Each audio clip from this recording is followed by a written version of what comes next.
Bonjour à toutes et à tous. Merci de m'avoir accueilli d'abord. Et à la différence de M. Van der Meer, je parlerai un peu plus de vérité, même si nos thèmes se rejoindront. Alors, la manifestation de la vérité, c'est un thème plus que récurrent dans les grands textes de procédure pénale. Il est présent dans les travaux d'éminents spécialistes de la procédure au XIXe siècle, qui ont une aura internationale, comme Faustin Hélie en France ou Mittermeier en Allemagne, ou même on retrouve ce thème dans la pensée de grands penseurs du pénal tels que Jeremy Bentham. Mais le thème de la manifestation de la vérité est également présent dans la plupart des projets et des discours des réformateurs du Code d'instruction criminelle en Belgique. On le retrouve ainsi dans les travaux préparatoires de la loi Franchimont de 1998, ainsi que dans le projet de Code de procédure pénale déposé en 2020. Mais surtout, il y a une phrase qui, moi, m'a personnellement marqué par rapport à ce thème de la vérité, c'est dans les travaux préparatoires du Code d'instruction criminelle de 1808, où l'un des rapporteurs nous dit « Quel est en effet le but sacré de toute instruction criminelle, au sens large, donc instruction préparatoire et instruction à l'audience, celui de découvrir la vérité. La vérité est un but sacré. » La recherche de la vérité apparaît donc comme un présupposé incontournable pour tous les acteurs du procès pénal.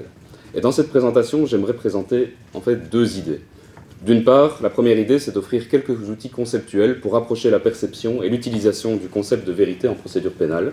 Et la deuxième idée, pour faire un lien avec ma thèse, c'est de rendre compte de quelques grands traits de l'évolution historique de cette notion dans les textes et la pratique de la procédure pénale, en donnant quelques exemples autour de ces outils conceptuels.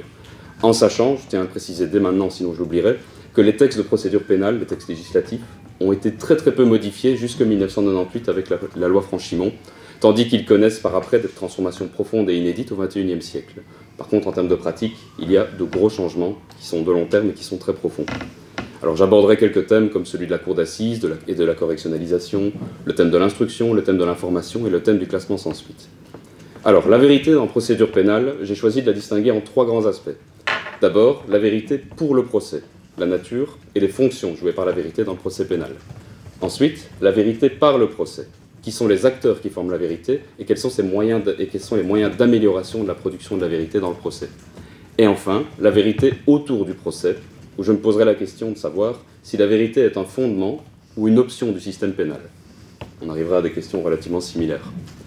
Alors d'abord, la vérité pour le procès. Au niveau le plus fondamental, la nature de la vérité mobilisée dans le procès pénal consiste dans un rapport entre une situation réelle, une action humaine qualifiable d'infraction, et un acte de connaissance de cette situation, le jugement judiciaire qui reconnaîtra l'infraction en l'occurrence. Ce rapport, qu'on dit de vérité-correspondance entre un fait et une assertion, que l'on peut tout particulièrement rapporter au courant philosophique analytique, constitue l'une des références communes principales que partagent l'ensemble des acteurs du procès pénal lors de l'accomplissement de leurs fonctions respectives. En effet, indépendamment de la manière dont cette vérité est établie et de la fidélité concrète du jugement aux faits jugés, l'attitude des acteurs du procès consistera toujours dans la production d'un récit judiciaire construit en référence à un fait externe à leur conscience. Pour rendre pleinement compte de la portée de cette distinction entre une vérité externe au procès et une vérité interne au procès, un emprunt à la pensée du philosophe allemand Gottlob Frege se révèle éclairant, via les termes d'être vrai, les faits externes, en allemand das Wahrsein, et le terme de tenir pour vrai, das Fürwahrhalten, la vérité interne partagée par chacun des acteurs du système pénal.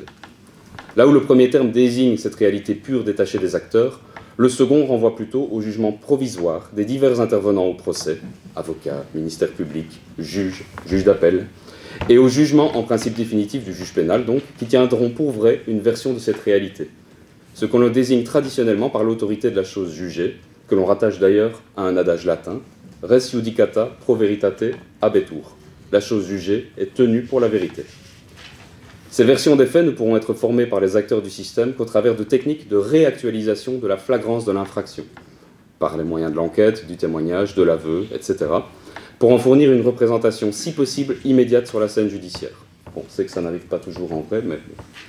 Ces techniques mobilisées par une partie au procès, aussi qualifiées de preuves, devront toutefois être cohérentes entre elles pour pouvoir convaincre le juge, ce qui nous ramène également au concept de vérité-cohérence.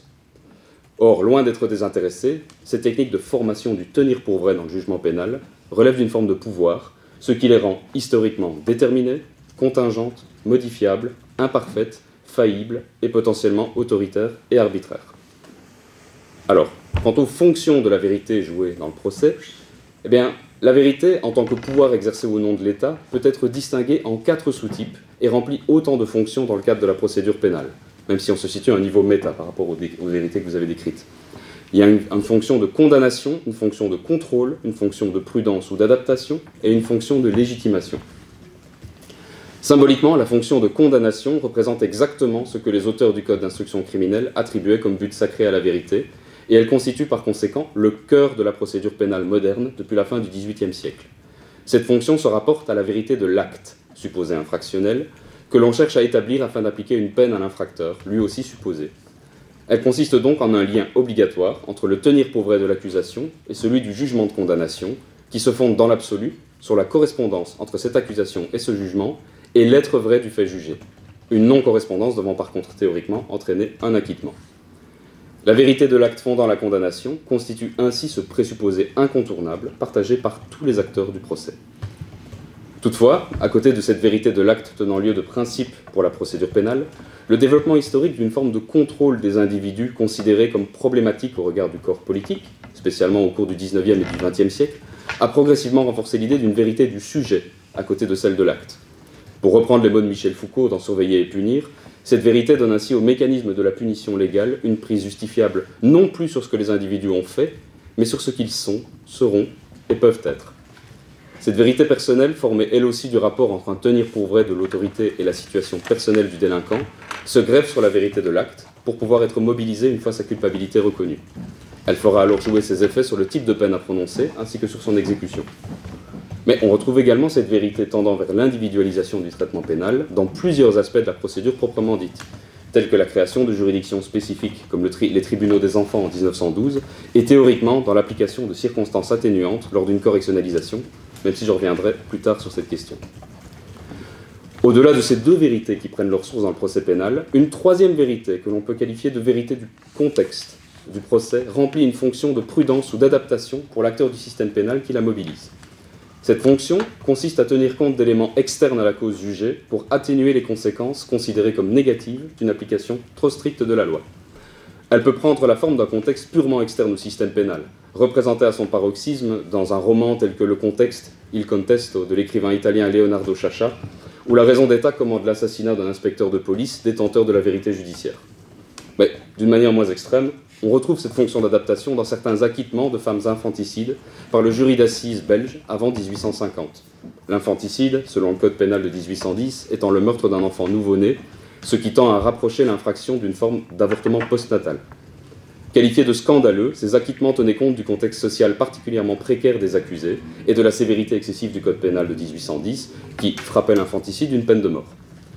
On notera que cette propension du jury à prendre en considération d'autres facteurs que ceux retenus par le système pénal tenait à l'idéal de justice populaire hérité de la Révolution française, où les jurés pouvaient faire office de véritables contre-pouvoirs à la loi via l'exercice de leur intime conviction, d'où leur souveraineté absolue à l'égard du jugement des faits, non susceptible d'appel, et indépendant de toute intervention d'un magistrat professionnel, mis à part un cas rarissime de révision judiciaire. Or, cette mobilisation de la vérité du contexte par le jury a depuis lors constitué l'un des arguments forts tenant à sa mise sous tutelle, voire à sa suppression. Enfin, on peut fermer la parenthèse, parce mis à part ces considérations externes au système pénal, le contexte interne du système lui-même peut être pris en compte pour en garantir l'efficacité, voire la survie. Mais j'y reviendrai plus tard quand je parlerai de la vérité autour du procès. Enfin, d'un point de vue métajuridique, une fonction de légitimation du résultat du procès pénal doit également être soulignée. On reprendra ici la théorie de Max Weber, qui veut que la légitimité d'un commandement étatique, en l'occurrence le jugement pénal, détermine directement la capacité de domination de l'État, ce qui suppose une obéissance des sujets reposant sur des croyances et des représentations qui confèrent à l'autorité étatique un aspect respectable. Or, pour reprendre un concept du théoricien du droit liégeois Lucien François, la vérité joue à cet égard un rôle de nimbe du jugement pénal, par référence à l'aura de lumière sacrée qui orne, qui nimbe fréquemment des figures saintes et politiques dans l'iconographie médiévale. L'aspect sacré de la vérité étant littéralement mentionné par les auteurs du Code de 1808. Elle auréole ainsi la condamnation de l'acte, le contrôle de l'individu, ou l'adaptation au contexte contenu dans le jugement pénal, en les faisant dépendre d'une instance supérieure transcendant l'arbitraire potentiel des acteurs du système pénal. À cette légitimation par la vérité doit bien sûr être ajoutée la légitimation du jugement criminel par le peuple souverain, incarné par le jury d'assises, initialement prévu comme juge de la plupart des infractions, puisque le Code pénal de 1810 étant très sévère, la plupart des infractions étaient des crimes. Allons même plus loin, c'est précisément par cette légitimation que le jugement judiciaire agit comme une affirmation performative, en établissant que seul son tenir pour vrai est désormais valable, énonçant ainsi une seule vérité que l'histoire retiendra. Alors, ça c'était le premier aspect. Le deuxième aspect, celui de la vérité par le procès, amène à se poser la question du fondement théorique du système de procédure pénale belge. Pour analyser cet aspect de la construction de la vérité dans le procès, je prendrai l'exemple de l'histoire des projets de réforme de l'instruction en Belgique et me baserai notamment sur des concepts développés par Robert Jacob dans son livre La grâce des juges, tournant autour des trois concepts: la vérité de l'avoir été, la vérité du devoir être et la vérité de l'être, qui sera plus marginale dans mon exposé. D'abord, le concept de vérité de l'avoir été renvoie au juge actif de tradition romano-canonique, en tout cas depuis le XIIIe siècle. Le juge construit lui-même la vérité et on se place donc dans une optique plutôt inquisitoire.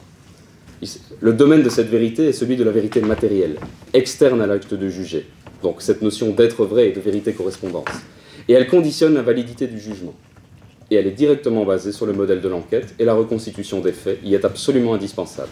L'agent étatique principal qui est mis en évidence par cette vérité et les procédures qui y sont liées, c'est le juge actif qui conduit une enquête. En opposé, nous avons la vérité du devoir-être, qui relève d'un système du juge passif de common law. Les parties construisent la vérité devant un juge arbitre. C'est donc plus proche d'une procédure dite accusatoire. On peut faire référence à une citation de Nietzsche à ce propos qui dit que la vérité n'est qu'une étincelle entre deux épées dans ce type de procédure. Bon, il ne parlait pas techniquement de cette procédure, mais ça se sera appliqué. Alors, il s'agit d'une vérité formelle, normative et interne à l'acte de juger, en ce qu'elle constitue une construction mémorielle, acceptée non pour la conviction qu'elle correspondrait toujours à la vérité externe des faits, mais bien plutôt acceptée par l'adhésion à la forme processuelle qui produit la vérité interne du jugement. Et elle renvoie notamment à la notion du procès équitable que vous avez mentionné tout à l'heure. Dans ce type de procédure, l'agent étatique principal, c'est le ministère public qui y récolte des preuves. Pour mémoire, Robert Jacob évoque aussi une vérité de l'être, propre à l'histoire du jugement en Chine, que je trouve intéressant de citer parce qu'il s'agit d'une vérité du rapport entre le passé de la faute, le présent de ses conséquences et un futur dont le jugement à venir amorcera la reconstruction, ce qui amènera un rétablissement de l'harmonie. On est très proche de l'idée de vérité du contexte, opposée à la vérité de l'acte représentée par l'histoire du jugement romano-canonique et du jugement de common law, puisque la vérité de l'acte n'est que l'un des aspects pris en compte dans ce type de jugement. Alors, quid de notre procédure pénale en Belgique ? Eh bien, notre procédure, historiquement, relève pleinement de la vérité de l'avoir été, c'est-à-dire d'une recherche autoritaire de la vérité des faits par un juge enquêteur aux nombreux pouvoirs, le juge d'instruction. Alors, quels étaient les vices du code de 1808 ? Bon, analysés en ce sens. Bien, très simplement, ce sont les pouvoirs très ou trop étendus du juge d'instruction.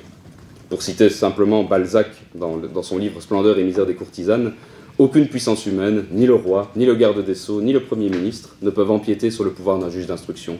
Rien ne l'arrête, rien ne lui commande. C'est un souverain soumis uniquement à sa conscience, et tout de même à la loi.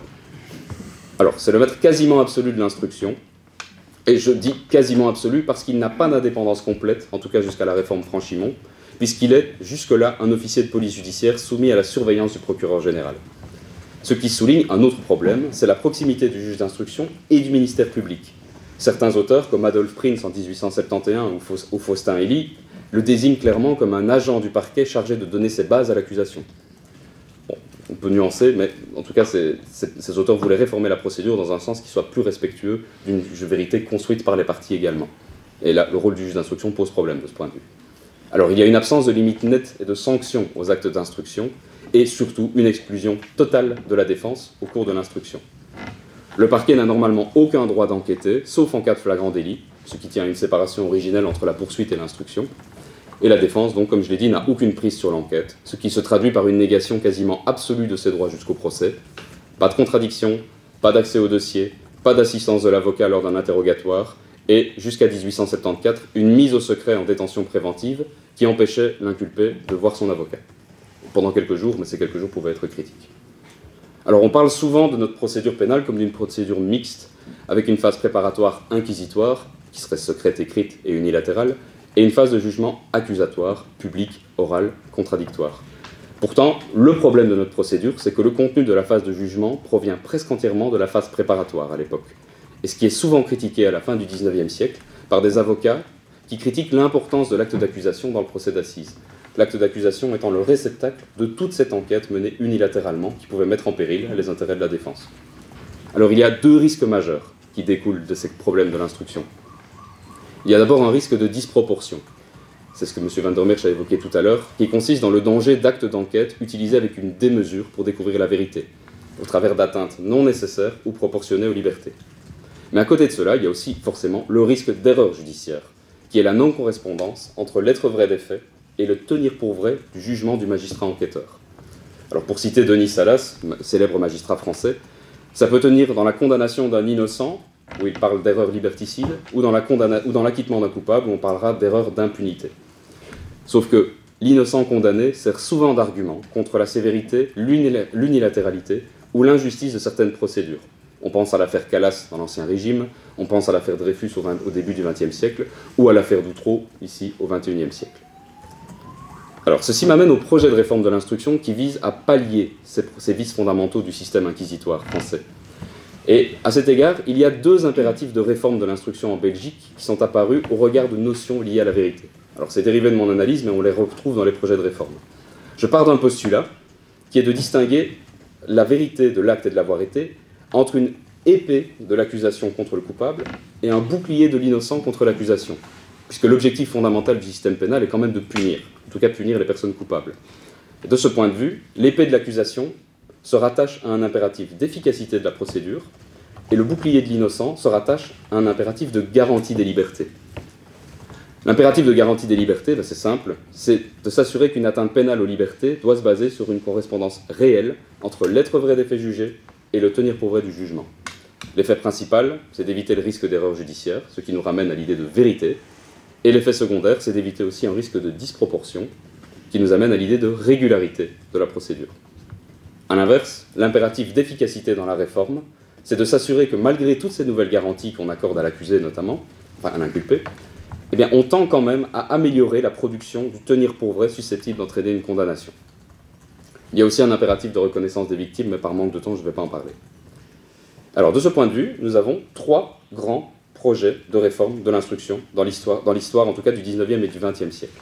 Nous avons un modèle de continuité avec le modèle français hérité de la Révolution française et de la période napoléonienne. Nous avons un modèle de rupture ou un modèle de compromis. D'abord, le modèle de continuité consiste simplement à maintenir le monopole du juge d'instruction sur l'enquête et le caractère inquisitoire de la procédure. On reste donc dans une pure vérité de l'avoir été, selon Robert Jacob. Il y a donc un maintien des aspects les plus efficaces de la procédure de 1808. Mais il y a également une volonté de diminuer les risques de disproportion et d'erreur judiciaire en améliorant les composantes relevant de l'impératif de garantie, en ouvrant plus ou moins l'instruction à la défense. On retrouve cela dans les projets de réforme de 1879 et de 1902. A l'inverse, le modèle de rupture, on le connaît bien aujourd'hui, puisqu'il s'agit d'un passage pur et simple à un système accusatoire, avec une vérité donc du devoir-être. On remplacerait le juge d'instruction par le parquet pour mener l'enquête, on renforcerait drastiquement les droits de la défense, et on créerait un juge de l'instruction ou de l'enquête, comme on dit aujourd'hui, pour les arbitrer. Il s'agirait ici d'une mise en valeur de l'impératif de garantie des libertés, qui serait prédominant dans les discours de réforme. Mais certains acteurs de la réforme critiquent le rôle trop important joué par le parquet et l'objectif caché de se débarrasser d'institutions encombrantes pour faciliter la répression, ce qui ramènerait plutôt à un impératif d'efficacité de la procédure. À cet égard, un projet de 1914, dirigé notamment par Adolphe Prinz, et une proposition, donc la proposition émanant de la commission de réforme du Code d'instruction criminelle de 2020, rentre dans cette catégorie. Et enfin, nous avons le modèle du compromis que nous connaissons bien, puisqu'il s'agit purement et simplement de la division de la procédure préparatoire en deux phases. D'une part, une instruction sensu stricto, menée par le juge d'instruction, qui est améliorée du point de vue de l'impératif de garantie des libertés, avec une meilleure prise en compte des contre-vérités apportées par la défense et la victime. D'autre part, nous avons l'information, menée par le parquet, qui est enfin légalisée, qui correspond à un impératif d'efficacité, j'expliquerai pourquoi après, tout en y maintenant les vices de l'instruction de 1808, tenant au manque de garantie offerte aux justiciables. Alors depuis, il y a quelques améliorations, comme la loi Salle 12 en 2011, l'accès au dossier de l'information en 2012, mais c'est notamment l'une des raisons pour lesquelles on veut encore réformer le code de procédure pénale. C'est parce qu'il y a un grand problème, il y a une différence de traitement injustifiable entre les inculpés mis à l'instruction et les suspects mis à l'information. Alors ça se retrouve particulièrement dans la loi Franchimont du 12 mars 1998. Et on se rend compte, d'un point de vue assez intéressant historiquement, qu'aucun des projets ne parvient à être adopté jusqu'à Franchimont en 1998 et le modèle de compromis qu'il comporte. Alors ça a un résultat positif sur l'instruction, c'est qu'on se rapproche de certains aspects d'une vérité du devoir-être, où les parties peuvent contribuer à la construction de la vérité. Mais un autre résultat, c'est que depuis, l'instruction telle que conçue en 1808 semble dépérir au profit d'un renforcement de l'enquête du parquet, la mini-instruction en constituant un bon exemple, ou d'une promotion du modèle de rupture qui tend vers la suppression pure et simple de l'instruction. Et ceci m'amène au dernier aspect de mon analyse, la vérité autour du procès comme fondement ou option du système pénal. Alors ici, je reviens à l'idée de vérité du contexte, mais cette fois interne au système. Et je me baserai sur les travaux de Dan Kaminsky, donc sociologue du pénal, dans son livre Condamné, une analyse des pratiques pénales, où il développe la théorie d'un système pénal. C'est un système où rentrent des inputs, c'est-à-dire des faits susceptibles d'être qualifiés comme infractions, et qui seront traités par le système et en ressortiront comme des outputs. Une condamnation assortie d'une peine, un acquittement, un non-lieu, un classement sans suite, etc. Et dans ce système, deux aspects s'opposent. D'une part, la domination au sens webérien du terme, et d'autre part, la régulation. Alors la domination, c'est simple, c'est un concept rassembleur des justifications qui inspire l'économie de la pénalité, et qui est constitué de normes institutionnelles, les lois, les valeurs morales et les objectifs sociaux de l'action pénale. Rechercher la vérité judiciaire, cela fait indéniablement partie de ces normes institutionnelles, et les procédures judiciaires l'incarnent complètement. Par contre, la notion de régulation renvoie à un ensemble de normes, souvent techniques, rarement légales, plutôt organisationnelles ou professionnelles, qui sont de nature à faciliter le développement des pratiques pénales et à accélérer le flux des activités qui servent à la domination. Rechercher la vérité judiciaire ici, ça n'apparaît plus comme une priorité, mais plutôt comme une option du système parmi d'autres priorités de traitement des inputs. Les procédures dites parajudiciaires en constituent un très bon exemple.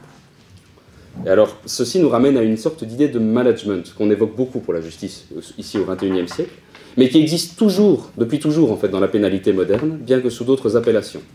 Cela dit, la définir comme prioritaire est sensiblement nouveau et est propre au XXIe siècle. Alors, ces mécanismes de régulation interviennent surtout en période de crise, qui sont des moments où la capacité de traitement des infractions par le système pénal est dépassée par le nombre de cas à traiter. Et une forme en particulier m'intéresse car elle a déterminé de manière très profonde notre système pénal, ce sont des adaptations dites réductionnistes, qui visent à réduire le volume du contentieux en évacuant le surplus des affaires.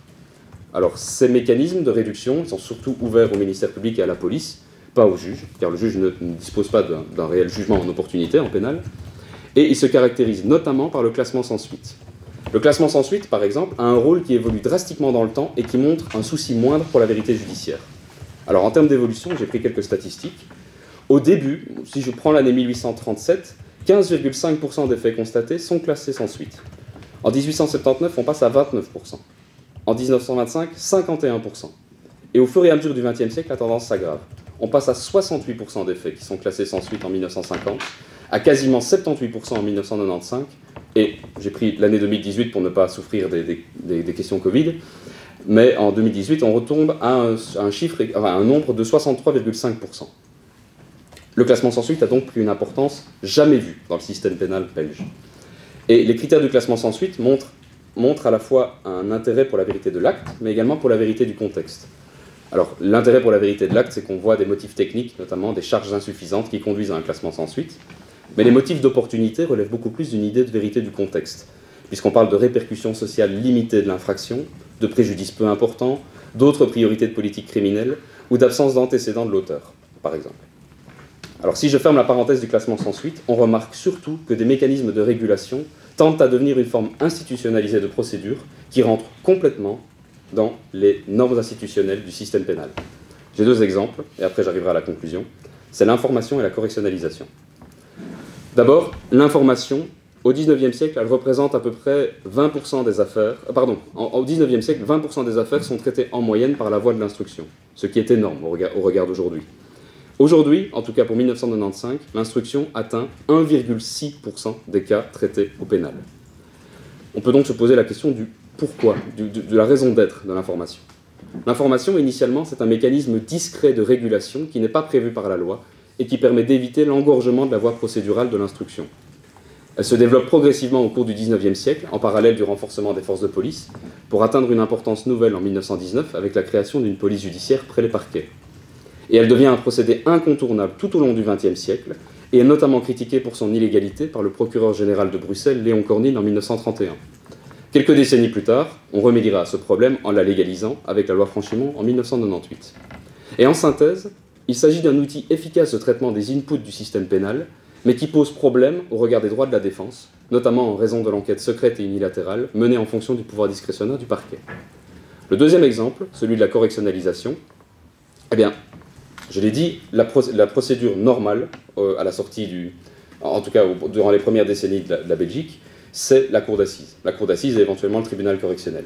Eh bien, la correctionnalisation, au fur et à mesure de son développement, a atteint en 139 ans 99,5% des crimes qui relèvent normalement de la compétence de la cour d'assises. Alors, la correctionnalisation, elle commence simplement comme un mécanisme de régulation, dont la forme par excellence est fixée en 1838, alors que la cour d'assises représente la procédure la plus institutionnelle et la plus légitime possible, qui combine la légitimité tirée de la recherche de la vérité et la légitimité démocratique. Alors au début, la correctionnalisation, elle est présentée comme une faveur faite à l'inculpé, pour lui éviter les affres d'un jugement devant les assises, avant d'être rapidement assumée comme un moyen de priver la cour d'assises d'une partie de son contentieux, pour des raisons qualitatives, mais également quantitatives. Alors, il y a une augmentation du nombre d'infractions constatées. On passe de quelques dizaines de milliers d'infractions au XIXe siècle à plusieurs centaines de milliers, voire 1 million d'infractions en 1982.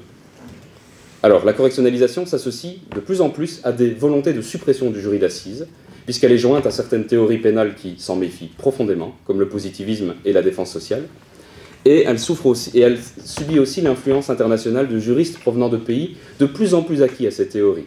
Par exemple, le modèle de l'échevinage, donc la collaboration accrue des juges et du jury, est adopté en France au régime de Vichy et est conservé après coup. Et l'idée derrière cette inféodation du jury aux magistrats est précisément de limiter leur pouvoir discrétionnaire absolu, et probablement d'ailleurs trop absolu. Alors, ce mécanisme de correctionnalisation est renforcé tout au long de la seconde moitié du XXe siècle pour atteindre son point culminant avec la loi Pot-Pourri II qui a été annulée par la Cour constitutionnelle sur cet aspect en 2017. Et la dernière occurrence, c'est la dernière occurrence de ce mécanisme de régulation, c'est la proposition de loi de 2020 qui entend supprimer la Cour d'assises à l'aide d'une révision constitutionnelle. Alors, je conclurai brièvement par une simple évolution historique que j'ai cru constater, c'est que la vérité dans la procédure pénale passe du statut d'un nimbe impérieux à celui d'une ressource partagée, voire monopolisée. Durant une première période, que je situerai entre le XIXe et la moitié du XXe siècle, les grands symboles institutionnels de vérité hérités de la France, le juge d'instruction et la cour d'assises, sont à leur paroxysme et servent de fondement à la domination dans le système pénal. Ils portaient en eux une recherche incontournable de la vérité de l'acte ou de l'avoir été, en tant que référence commune pour toutes les parties au procès, d'abord par voie secrète pour l'instruction, puis soumise au délibéré démocratique pour la cour d'assises. Et le système déchargeait officieusement ses surplus par des mécanismes de régulation pour lesquels la vérité n'est qu'une option parmi d'autres priorités, ce qui concernait notamment des infractions de moindre importance. On l'a vu pour l'information, la correctionnalisation et le classement sans suite. Ces mécanismes restaient toutefois très discrets. On les retrouvait dans quelques circulaires ministériels ou du parquet, et on les retrouvait aussi, surtout dans les statistiques judiciaires, mais sans jamais vraiment les avouer dans le discours officiel. Et la vérité joue alors à cet égard une sorte de rôle de nimbe impérieux, puisqu'elle confère toute sa légitimité à la procédure pénale et ne pouvait être officiellement contournée. Or, dans une deuxième période, que je situerai de la moitié du XXe siècle à nos jours, ces symboles judiciaires semblent connaître une sorte de crépuscule des idoles, puisque les mécanismes de régulation ont progressivement remplacé en importance les symboles institutionnels du système, en aménageant des espaces où la vérité de l'acte n'est plus qu'une ressource à disposition du système pour remplir ses divers objectifs qui dépassent la simple condamnation, étant donné que les possibilités de réponse du système pénal se sont elles-mêmes diversifiées et complexifiées depuis la fin du XVIIIe siècle. Cette ressource est toutefois désormais partagée par les parties en ce qui concerne l'instruction et bien sûr l'audience, et elle n'est donc plus la chasse gardée du juge d'instruction ou de l'accusation. Toutefois, elle passe parfois à un statut de ressource quasiment monopolisé par le parquet dans d'autres procédures, l'information notamment, tant qu'elle n'aura pas été complètement améliorée du point de vue des droits de la défense. Bon, la vérité reste toutefois une sorte de nimbe, en tout cas un procédé de légitimation, à partir du moment où elle reste un présupposé difficilement dépassable, qui permet de légitimer la procédure, malgré sa perte historique d'intensité.